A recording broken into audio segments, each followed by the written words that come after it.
My gut is telling me 80% certain it's going to close. We're working against a bit of a clock, if you will, at times. But I think at the root of it, all parties are excited about the value this deal will bring.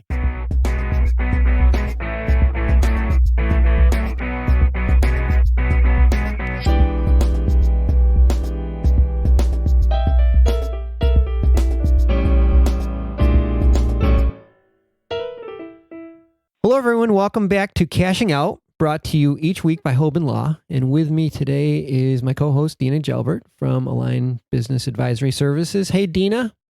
Hey, Dan. We also have with us our attorney, Larry Mishkin from Mishkin Law and Hoban Law. Hi, Larry. Dan, Dena, how are you guys doing? We're doing good. We're a little bit on pins and needles. I guess you can call it the home stretch right now. And just to bring our listeners up to speed, we've had an LOI for a while. There's a lot of negotiation. A lot of work is going on right now to try to bring this guy in for a safe landing. And we can't talk a ton about what's going on right now. Obviously, stuff is pretty fluid. It's changing as we go. Plus, a lot of information that probably isn't best to be shared with the world. Dena, you're at the front line. You're at the front line, Dena. What's your gut telling you? My gut is telling me 80% certain it's going to close. We're working against a bit of a clock, if you will, at times, which of course brings some risk and to it. But I think at the root of it, all parties are excited about the value this deal will bring. And so as long as we stay focused on that, I'm certain we can work through the administration. It's just been all that administration that's been taking a bit of time as we've been negotiating and doing all things the past few weeks. But I think we're on a good trajectory to get this thing done here pretty soon. Every day that we have conversations, I just can see more and more synergies. I mean, this is such a match made in heaven that I'm even more optimistic, but that's pretty par for the course for me. I just feel really good about the synergies, the relations, and this feels like the right deal. I keep my fingers crossed. Hopefully we'll have a big announcement next week. We'll do a whole show around it and it'll be good. It'll be exciting. Hopefully we can do that. But anyhow, so let's jump forward. And what are we going to talk about today? Well, I thought that because we have a big show coming up next week's New York CWCB Expos, that's our big show every year. It starts Wednesday. And over the years, I've made a lot of deals at trade shows, and I know sort of the birthplace of a lot of mergers and acquisitions. So maybe Dena, start off, first off, why is it a good idea to get ready to do this or to work a trade show for this? And then second is, what are some tips? What are some things that they should be doing ahead of time? Yeah, one of the things that we recommend most to clients heading into a show is create a list of folks or organizations, whether they're investors or corporations who could, in an acquisition perspective, but make a list of folks who are attending, or you can often get pull an exhibitor list. You can see who the speakers are. You can kind of prep in advance and create a list of folks that you knowingly want to make connections with, and try to even set some of those up before you even get to the show.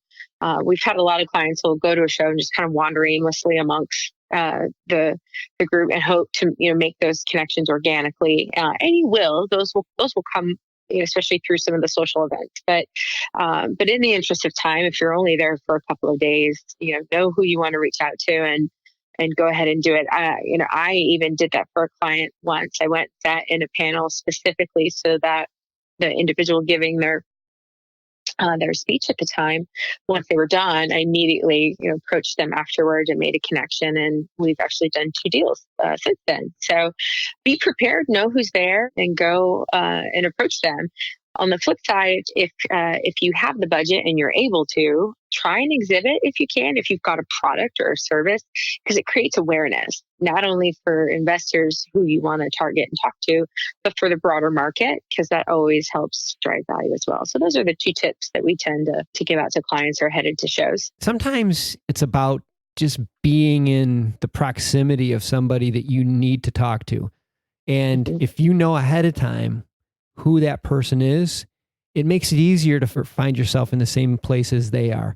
So I always would have a list of people. Here's the people that I needed to bump into. Yeah, sorry to interrupt you, but what I was just going to say, and also make sure they're the right decision makers. So often at a trade show, there's a lot of salespeople or business development people who are there, which are great.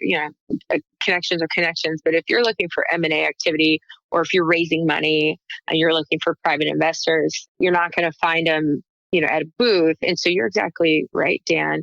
Like they say in Hamilton, you got to be in the room where it happens. Yeah. And so you want to find yourself in that place and identify who are the decision makers, not maybe the more junior folks, because they'll take your card, but it'll be weeks before you hear from anyone. So try to.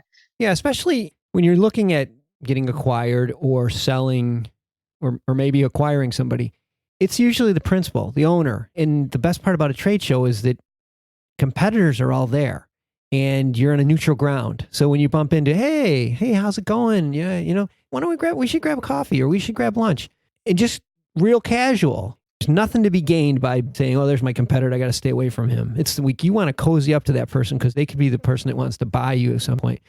The other thing I always did was a lot of times I would bring an attorney. And Larry, you know this firsthand. Yeah. We've gone to trade shows together.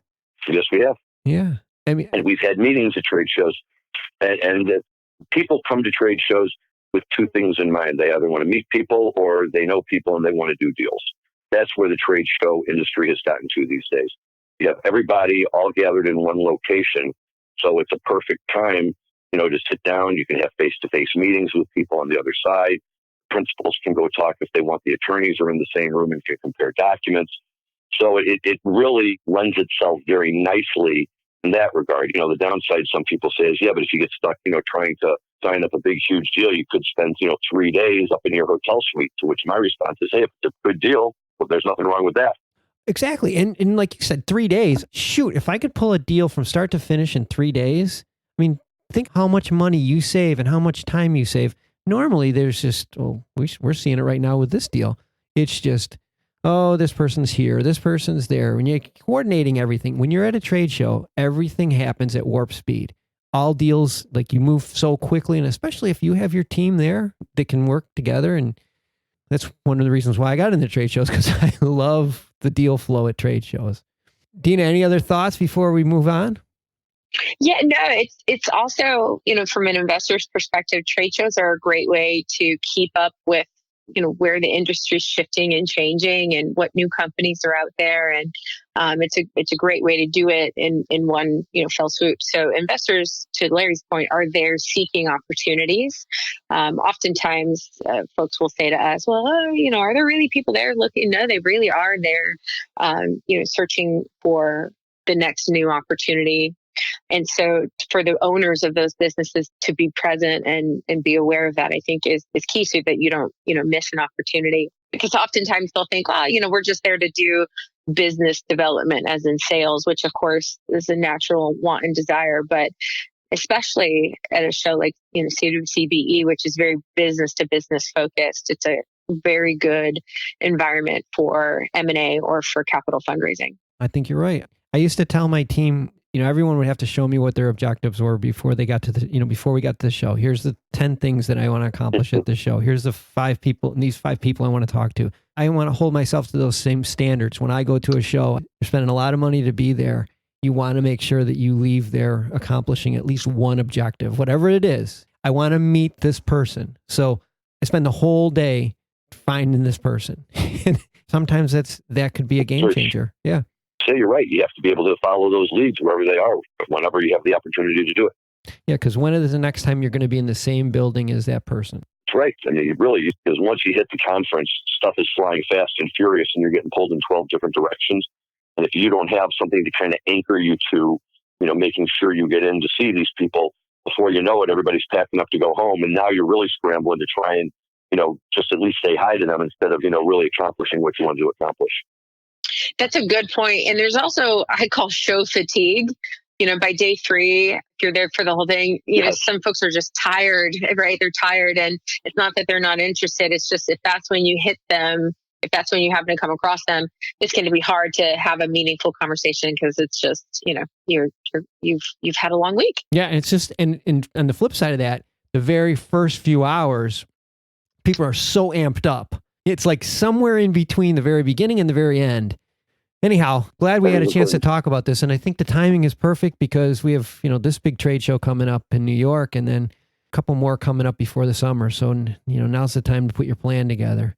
Before we wrap, let me just do some quick housekeeping. I want to thank everybody for all the emails. I apologize for not having as many shows on this as we'd hoped, but thanks for hanging with us and appreciate all the emails and all the suggestions. If we do this show again with a different company, and we've had some suggestions, we may change the format around a little bit, but anyhow, thanks for the emails. Please send more. I always want to thank Jamie Humiston for composing the music. And, last but not least, Dena and Larry, thanks again for doing this with us. And, hopefully the next time the next show we have is the announcement of the deal. Exciting. Yes, fingers crossed. All right. So everyone have a great rest of the day today and a nice week. And hopefully we'll speak to you next Sunday on Cashing Out.